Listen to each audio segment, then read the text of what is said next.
नमस्कार। आप सभी का पर्यावरण की चल रही निरंतर कक्षा में आप सभी का स्वागत करते हैं। आज हम विषाणु जनित रोगों के बारे में पढ़ेंगे। इससे पहले हम जीवाणु जनित रोगों में पढ़ चुके हैं, मानव रोग पढ़ चुके हैं। विषाणु जनित रोगों की एक ट्रिक होती है रचना, पानी, हमें, दो जरा। ठीक, तो रचना रैबीज़ हो जाता है, ठीक, चेचक हो जाता है और एड्स हो जाता है। तो इस टाइप से पोलियो होता है। ठीक, तो ये हमारी ट्रिक है रचना, पानी, दो जरा। इसमें से पहले देखो एड्स हो गया।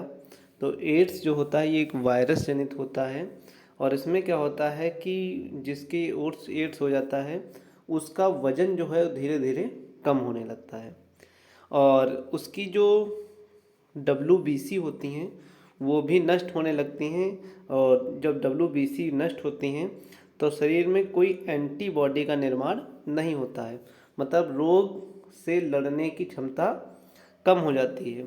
इसका इससे क्या है, इसके उपचार क्या है कि हमें ब्लड का तुरंत जांच कराना चाहिए और इसका जो टेस्ट होता है उसे हम एलिशा टेस्ट के नाम से जानते हैं। तो ऐसे ध्यान रखो, एड्स को का टेस्ट कौन सा होता है, एलिशा।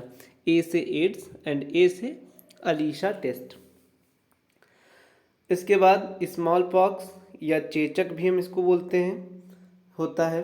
और इसी को हम छोटी माता के वाला है। इसमें क्या होता है कि छोटे छोटे दाने शरीर में पड़ जाते हैं और बहुत तेज़ी से बुखार आता है, जिसका 5 से 6 दिन इसका प्रभाव रहता है।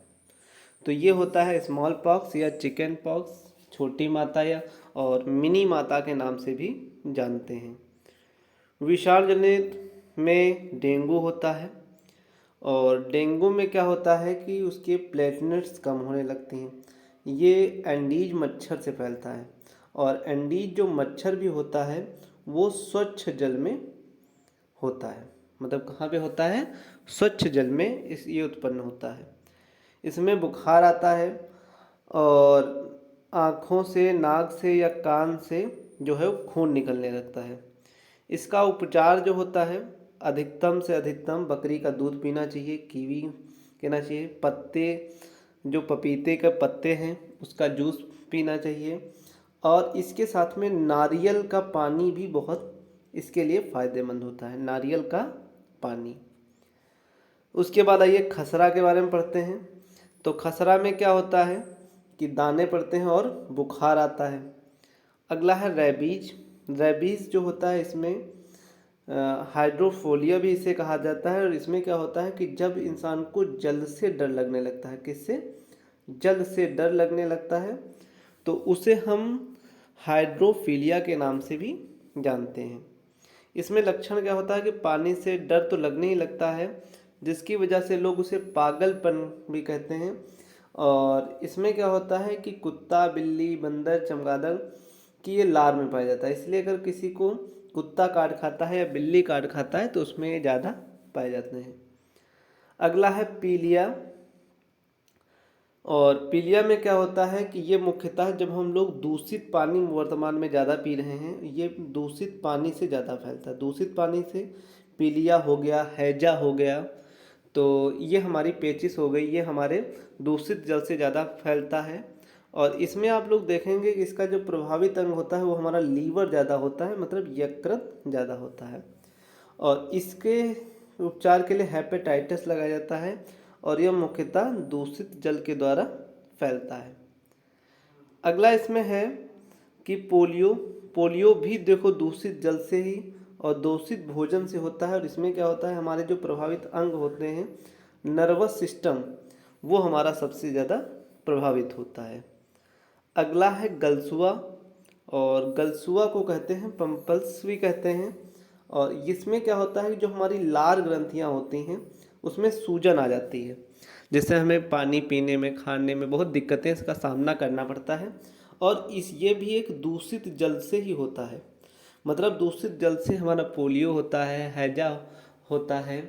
तो इस टाइप से हमारे काफ़ी रोग जो हैं उसका मुख्य कारण दूषित जल ही होता है। इसलिए हमें स्वच्छ जल ही ग्रहण करना चाहिए। मच्छर के द्वारा कौन कौन से रोग फैलते हैं? तो मलेरिया मच्छर के द्वारा फैलता है, चिकन पॉक्स या चिकनगुनिया, मस्तिष्क ज्वर भी होता है, और यहीं से वायरस भी होता है। मक्खी से हैजा और पेचिश ज़्यादातर होती है, और प्रोटोजोआ से होने वाले जो रोग हैं उनकी भी ट्रिक है, पापा काम पर सोते हैं। इसमें देखो जो लिखा है बाकायदा कि प्रोटोजोआ से होने वाले रोग कौन कौन से हैं, तो पापा काम पर सोते हैं। पापा मतलब पायरिया, काम पर मतलब काला ज्वर, माँ मतलब मलेरिया, पर मतलब पेचिस, और सोते हैं मतलब निद्रा होना। और काला ज्वर में ही प्लीहा प्रभावित होती है, और पायरिया में क्या होता है कि हमारे दांतों से या मसूड़ों से खून आना चालू हो जाता है, उसे हम पायरिया कहते हैं। अगर हम कुछ खाते हैं पीते हैं उस समय हमारे मसूड़ों से खून आने लगता है। और भारत में ये सबसे ज़्यादा रोग विश्व से अगर एक बार आंकड़ों का अध्ययन हुआ तो विश्व में सबसे ज़्यादा इस रोग से प्रभावित जो देश है वो भारत ही है। आइए मलेरिया के बारे में पढ़ते हैं। तो मलेरिया में क्या होता है कि उसको बुखार जब आता है तो कपकपी टाइप से होने लगती है, और इसमें मादा एनीफिलीज मच्छर से यह रोग फैलता है, और दवाई हमें कुनैन से प्राप्त होती है या सिनकोना वृक्ष कह सकते हो।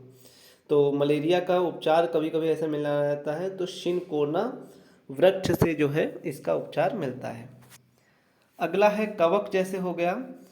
कवक हम फफूंद भी कहते हैं। इसमें क्या होता है कि जब लोग गंजेपन होने लगते हैं तो उसे फफूंदों से होता है, और इससे कवकजनक जो रोग हैं, तो गंजा दामाद खाए फ्रूट।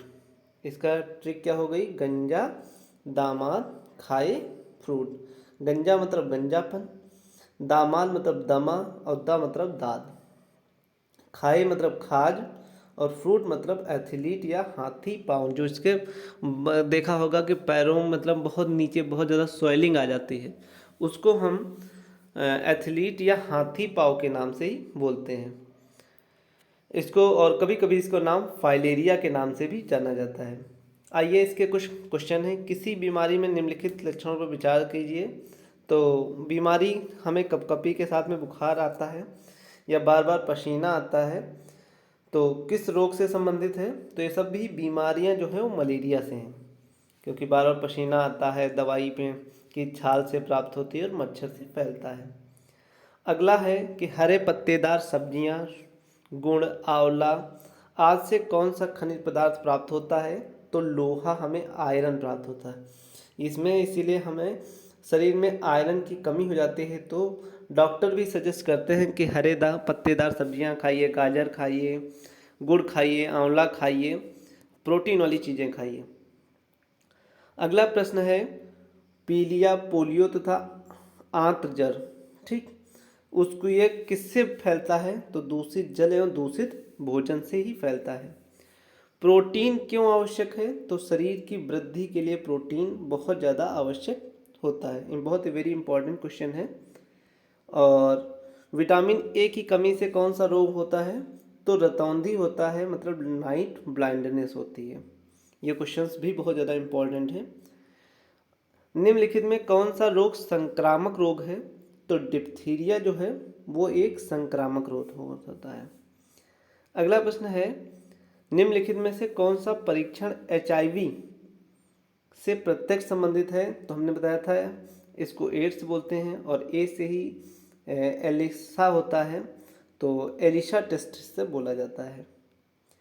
मलेरिया रोग होता है, इसके मुख्य कारण कौन कौन से हैं? तो प्लाज्मोडियम जो है या फाल्मीसेरम होता है, मलेरिया रोग इससे होता है। प्लेग क्या है? ये एक जीवाणु जनित बीमारी है। कौन सी बीमारी दूषित जल से होती है? तो टाइफाइड होती है। ये यूपी टेट में भी आया है, बहुत वेरी इंपॉर्टेंट क्वेश्चन है। कुनैन नामक दवाई कहाँ से प्राप्त होती है? तो ये हमें सिनकोना वृक्ष से प्राप्त होती है। वायरस संक्रमण से कौन से रोग होता है? तो वहाँ पे जुखाम होता है। ये क्वेश्चंस पूछा जाता है। समुद्री शैवाल किसका महत्वपूर्ण स्रोत है? तो वहाँ पर समुद्री शैवालों से आयोडीन ज़्यादा पाई जाती है, इसलिए ये सबसे ज़्यादा आयोडीन का महत्वपूर्ण स्रोत है। चूहों के द्वारा कौन सा रोग फैलता है? तो चूहों के द्वारा हमारा प्लेग जो होता है वो सबसे ज़्यादा फैलता है। पोलियो का मुख्य कारण क्या है? तो ये विषाणु जनित होता है या बैक्टीरिया जनित होता है। डेंगू मच्छर का रोग जो होता है काहे का वाहक होता है? वो एंडीज मच्छर के माध्यम से फैलता है। निम्नलिखित मच्छरों के द्वारा फैलने वाले रोगों का समुच्चय कौन सा है? तो मच्छरों से डेंगू, मलेरिया, चिकनगुनिया। कौन सी बीमारियां रुके या इकट्ठा हुए पानी से हो सकती है? तो मलेरिया जो होता है, जो मच्छर पनपते हैं इनसे होती है। कौन सा शब्द समूह आपस में निकटती रूप से संबंध है? तो आयरन, हीमोग्लोबिन, एनीमिया एंड आंवला। रक्त की जांच द्वारा किसकी उपस्थिति से मलेरिया की पहचान होती है? तो मलेरिया में आरबीसी की होती है और यहीं डेंगू में जो होता है वो प्लेटलेट्स का होता है। ये बहुत ज़्यादा है, उसमें प्लेटलेट्स की कमी होने लगती है। कोई डॉक्टर एक मरीज को खाने के लिए कुछ दवाइयाँ लिखता है और साथ ही गुड़, आंवला और हरी पत्तेदार सब्जियाँ जरूर खाने का सुझाव देता है। यह मरीज किस रोग से पीड़ित होगा? तो यह पीड़ित जो होगा वो एनीमिया से होगा। और यही हमारे लास्ट क्वेश्चंस थे और यहीं पर्यावरण की हमारी लगातार क्लासेस चल रही हैं। आप लोग वैसे ही हमें समर्थित दे दीजिए और हम इसी प्रकार से अपनी निरंतर कक्षाएं चलाते रहेंगे। आप हमें ऐसे ही सपोर्ट देते रहिए, सब्सक्राइब करिए और ज़्यादा से ज़्यादा शेयर करिए। Thank you. आप सभी का दिन शुभ हो।